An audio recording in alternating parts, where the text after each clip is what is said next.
Pertanyaan nomor 48. Apakah data penelitian yang menggunakan rancop atau rancangan percobaan hasilnya tidak beda nyata dapat dipublikasikan di sebuah jurnal? Terima kasih. Sebenarnya sebelum kita melakukan penelitian kan, kita kan punya hipotesis ya. Nah, hipotesis, dan kita sudah punya metodologi yang baku dan biasanya sudah dikonsultasikan dengan pembimbing itu kan. Misalkan segala urutan itu kan, segala urutan penelitian, terus kemudian apa itu kerangka teori yang dibangun sudah benar gitu kan, dan masih saja percobaan itu tidak berbeda nyata, berarti ini ada menjadi hal yang baru. Mungkin hal yang baru artinya dengan segala misalkan variabel-variabel yang dimasukkan tadi, tapi tidak apa itu berbeda hasilnya dengan tidak nyata, tidak sesuai dengan atau hipotesis.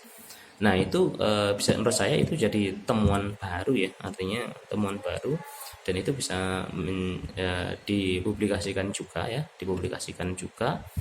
Tapi syaratnya tadi ya, itu sudah melalui ini ya, melalui apa ya, mekanisme yang sesuai dengan kaidah ilmiah, jadi ketat itu kan. Karena jangan sampai penelitian itu kan kualitasnya menurun.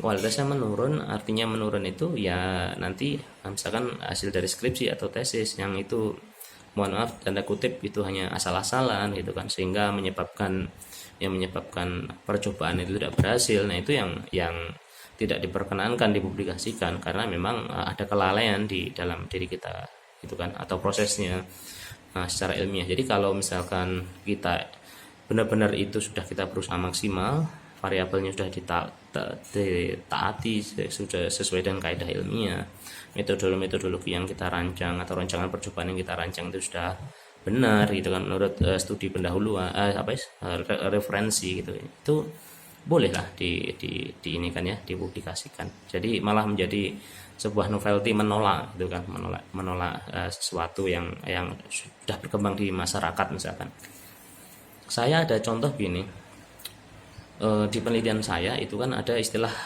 terminologi coral bleaching atau pemutihan karang. Nah, pemutihan karang itu banyak ahli sementara itu pemutihan karang itu disebabkan karena zooxanthella atau alga simbion yang berada di dalam tubuh karang itu keluar dari tubuh karang, loncat ke air ya, ke media air, sehingga jumlah zooxanthella itu berkurang atau hilang dari tubuh karang. Ketika karang itu stresnya itu bisa terkena matahari dan macam-macam ya. Nah ternyata para ahli di Jepang itu mencoba apakah hipotesis yang dikatakan oleh para ahli itu betul gitu kan sebelumnya. Maka dia membuat rancangan percobaan gitu kan. Dia mengambil karang gitu, dimasukkan di akuarium, satunya dalam kondisi normal, satunya itu di dalam percobaan ya, dikasih pemanas itu airnya.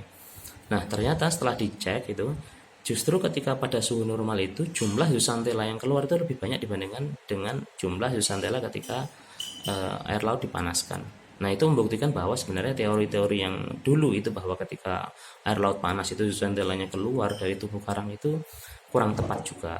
Nah itu kan sesuatu yang hal baru, informasi yang baru ya, informasi yang baru yang bisa kita jadikan dasar keilmuan baru gitu kan. Bahwa namanya keilmuan kan sifatnya kan ini kan apa ya, menjawab fenomena kan, namanya kan disebut sebagai paradigma. Jadi sesuatu yang kebenarannya itu selalu berubah-ubah, bukan dogma. Kalau dogma itu kan nanti ya udah kepercayaan kan, nggak bisa dirubah-rubah kan kalau dogma.